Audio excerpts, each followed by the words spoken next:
Hello दोस्तों, कैसे हैं आप सब। मैं आशीष एक बहुत ही इंपॉर्टेंट सब्जेक्ट जूरिस्प्रूडेंस का यहाँ पे एक जूरिस्प्रूडेंस का एमसीक्यू लेके आया हूँ। बहुत इंपॉर्टेंट क्वेश्चन लेके आया हूँ जो कि हर साल किसी ना किसी एग्जाम में पूछे गए हैं।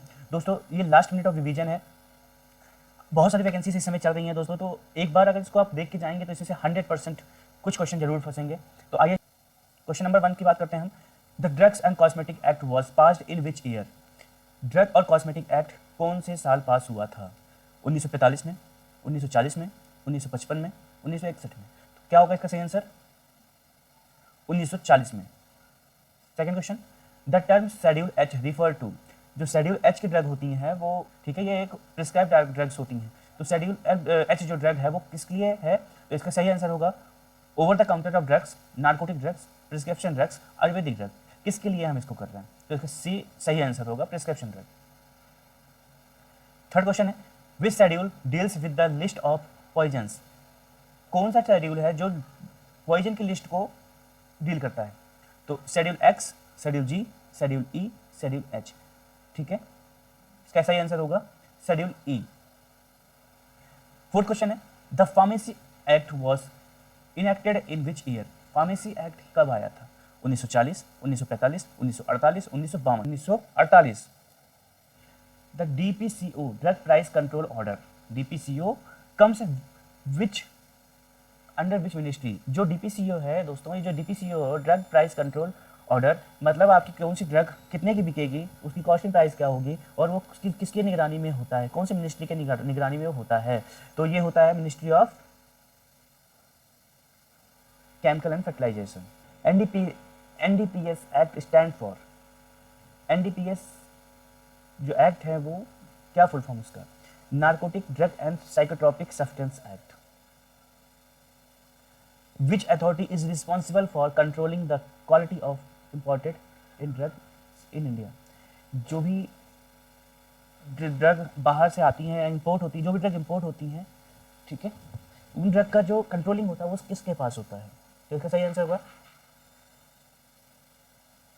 CDS को, central drug standard control organization.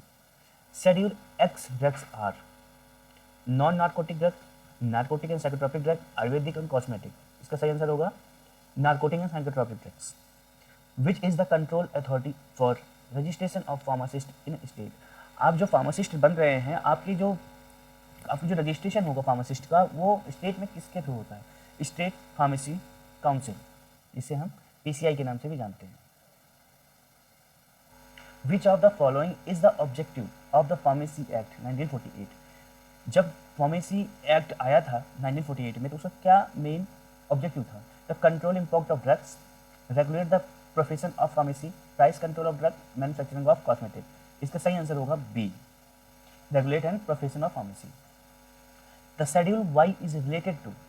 Schedule Y किसके लिए रिलेटेड है? Ayurvedic drugs, clinical trials, prescription drugs और कॉस्मेटिक। ठीक है, किसके लिए होगा? Ayurvedic drug, clinical drug, prescription drug और कॉस्मेटिक। इसका सही आंसर होगा क्लिनिकल ड्रग्स।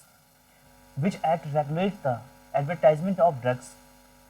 कौन सा एक्ट है जो एडवर्टाइजमेंट के लिए रेगुलेट करता है, मतलब उसके लिए काम करता है? A pharmacy act, B NDPS act, third drugs and magic remedies जिसके हम ऑब्जेक्शनेबल एंड एडवर्टाइजमेंट एक्ट बोलते हैं, और फिर फैक्ट्रीज एक्ट। फैक्ट्रीज एक्ट तो हो नहीं सकता, फार्मेसी एक्ट है नहीं, NDPC एक्ट है नहीं, बचा C drug and magic remedies, जिससे हमका सेकंड नाम उसका है एडवर्टाइजेबल एक्ट।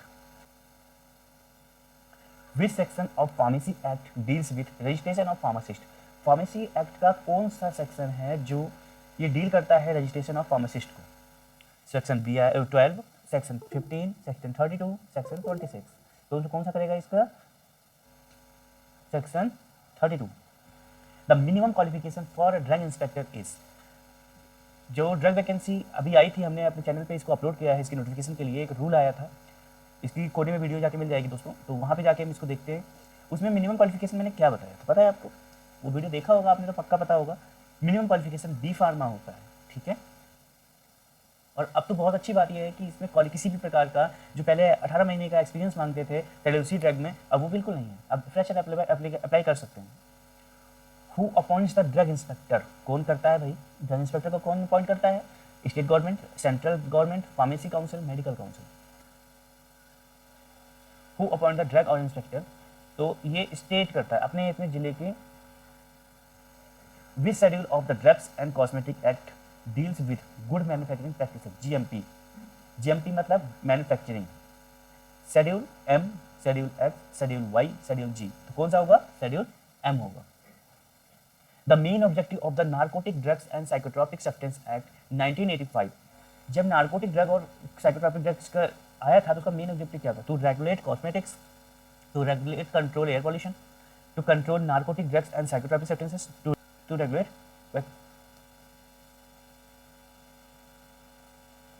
तो इसका सही आंसर होगा C, to regulate narcotic drug and psychotropic substances. The drug and cosmetic act was passed in which year? कब आया था? 1940 में। The primary purpose of the drug and cosmetic act 1940 is to, drug and cosmetic act जब आया था तो इसका primary purpose क्या था? क्यों आया था ये? Control the price of drugs? नहीं। Regulate import, manufacturing, distribution, sale of drugs, promote herbal medicine, provide health insurance, इसका आंसर होगा B, regulate import, manufacturing, distribution and sale of drugs. Under which schedule are the life saving drugs listed, कौन से schedule के अंदर life saving drug listed है? G, schedule X, schedule H, schedule H1, H1 के। The drugs and magic remedies objectional and advertisement act was enacted, अभी आगे पीछे बात किए थे हम इसकी, इसका सही आंसर होगा 1954। Which of the following deals with the advertisement of drug and magic remedies? The term schedule X drugs refer to the, schedule X किसके लिए था? किसके लिए होगा ये? Ayurvedic drugs, habit forming and addictive drugs, over the counter, veterinary. X किसके लिए है? हैबिट फॉर्मिंग के लिए। Who is the head of pharmacy council of India, कौन होता है हेड? रजिस्टर, चेयरमैन, प्रेसिडेंट और सेक्रेटरी? प्रेसिडेंट होता है, ठीक है। थैंक यू फॉर वॉचिंग दोस्तों, हमारे चैनल से जुड़े रहें, लाइक करें, शेयर करें, सब्सक्राइब करें और लास्ट मिनट में इस वीडियो को जरूर देख के जाएं ताकि इसमें से कुछ क्वेश्चन जरूर फंसे और आप पढ़ा सकें। All the best for your exam, thank you.